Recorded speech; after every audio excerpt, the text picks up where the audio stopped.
Bonjour à tous, une nouvelle semaine commence, donc un nouveau lundi fait son apparition. Je vais tout de suite commencer donc par mes lectures de la semaine passée. La semaine dernière, je lisais Le Dernier Jardin, le tome de Fugitive de Lorraine De Stefano, publié chez Castelmore. J'avais lu pas mal d'avis qui étaient franchement mitigés, mais pour ma part, j'ai autant adoré que le tome 1. C'est une aventure plus trépidante que le tome 1, on commence à avoir des réponses. On en apprend plus sur le monde dans lequel a vécu Rin durant son enfance et le début de son adolescence. Donc franchement, ça répond à toutes mes... Enfin, j'ai encore quelques questions évidemment qui seront résolues dans le tome 3. Mais voilà, ce tome 2 répond à mes attentes, c'est une bonne suite. On reprend là où on avait laissé Rin à la fin du tome 1.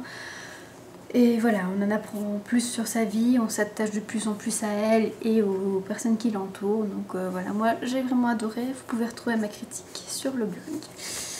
Alors ensuite, je devais lire donc le livre que vous aviez voté pour. Mais malheureusement, c'était un livre que je devais lire en e-book et mon e-book a bugué quand j'étais dans le train. Et donc j'ai dû me rabattre sur un autre livre, et cet autre livre c'est Les Trois Lumières de Claire Keegan, publié aux éditions 10-18 avec une très jolie couverture, que j'ai acheté la semaine dernière, donc ça n'a pas traîné. En fait on suit une petite fille, je ne crois même pas qu'on dit son prénom dans le livre, qui va être chez des parents, chez de la famille proche à peu près, durant quelques mois. Donc ses parents vont la laisser dans cette famille proche, un couple sans enfants, et la petite fille va vraiment s'attacher de plus en plus à cette famille.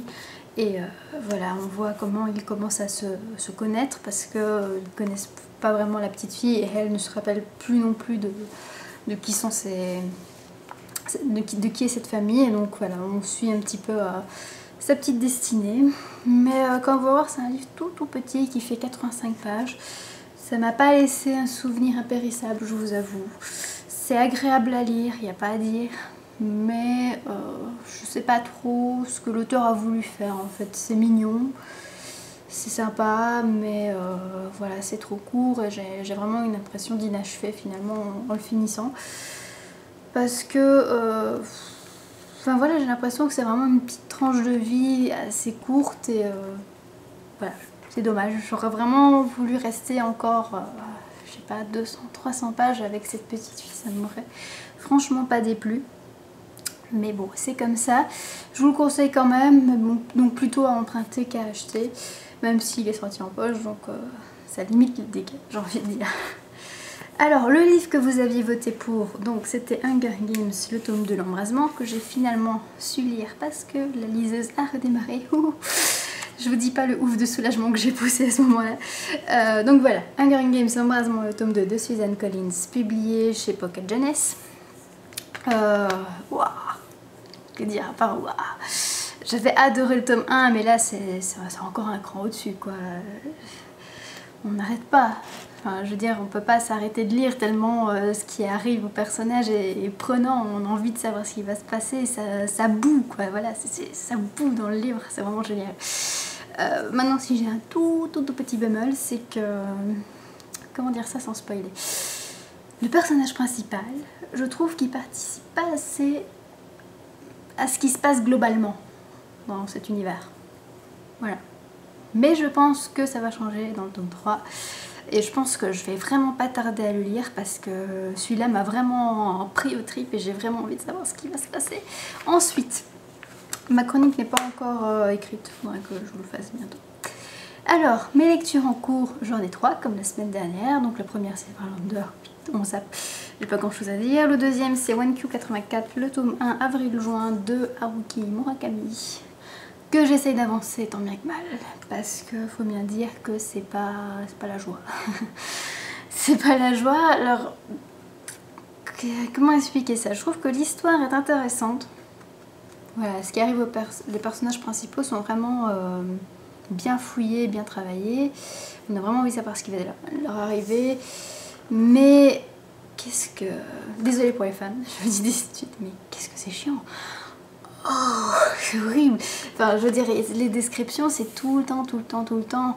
T'as l'impression que si un personnage va croiser un autre personnage, juste un passant, quoi, il va commencer à lui...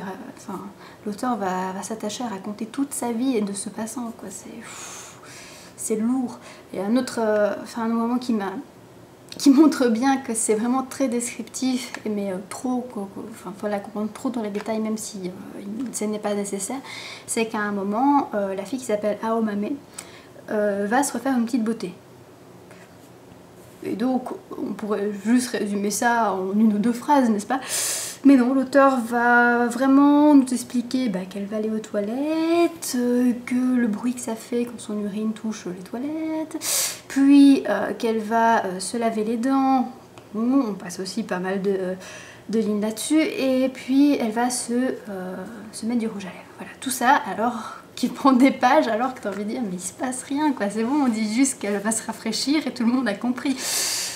Mais enfin bref, donc voilà, mon objectif de cette semaine c'est vraiment de le terminer. J'espère que le style descriptif va un petit peu diminuer pour laisser place à l'action et à ce qui arrive au personnage, parce que j'avoue que là c'est un peu, enfin, comme je vous dis, pour moi c'est vraiment trop lourd.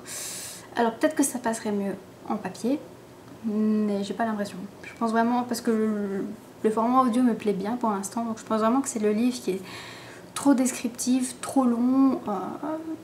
Voilà, mais de toute façon j'ai lu quelques chroniques là, parce que justement je me demandais si j'étais un peu la seule à pas aimer.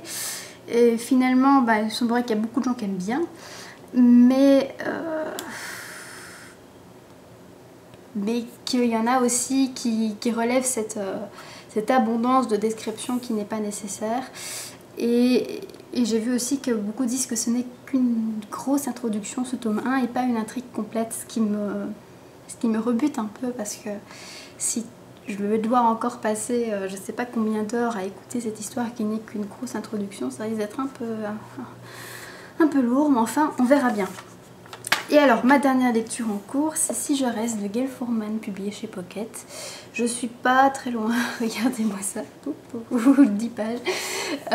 En fait on suit Mia qui a 17 ans, qui est une jeune fille qui va se retrouver dans une sorte de coma. Entre la vie et la mort, et elle a 24 heures pour se décider si elle veut rester, c'est-à-dire continuer à vivre, ou si elle part vers l'au-delà. Ça a l'air très très touchant, j'ai beaucoup de bonnes critiques sur ce livre, qu'on dit un petit peu ado je pense aussi. Ouais, c'est Pocket Jeune Adulte, je vois. Mais voilà, j'avais envie d'un livre un livre plutôt court, et vu que celui-ci fait 200 pages, ça me manque encore.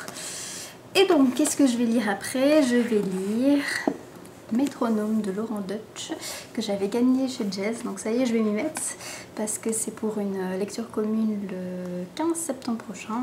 N'hésitez pas à nous rejoindre sur Livre Addict si ça vous dit. Donc ça raconte, Laurent Deutsch nous explique l'histoire de France à travers les stations de métro. Donc on suit, ouais, voilà, les Invalides, l'Hôtel de Ville, Châtelet-Léal, Saint-Martin, la place d'Italie, voilà. Donc on va à chaque fois dans les stations de métro et on va un peu raconter l'histoire qui découle de ce lieu. J'espère que ça va être bien vulgarisé, même si je pense bien avec Laurent Deutsch. C'est une totale découverte pour moi, parce que j'ai pas vu l'adaptation qui a été faite à la télé il y a quelques mois déjà, donc voilà, j'avais vraiment envie de le découvrir en livre. Et comme vous pouvez voir, c'est quand même un bon livre, hein, qui fait 400 pages, donc je pense que j'y serai encore lundi prochain, mais je vous en dirai plus donc la semaine prochaine. Je vous reviens d'ailleurs tout de suite pour une vidéo in my mailbox, ça fait longtemps que je n'en ai plus fait. Allez, je vous souhaite une très bonne semaine et je vous dis à la prochaine, ciao.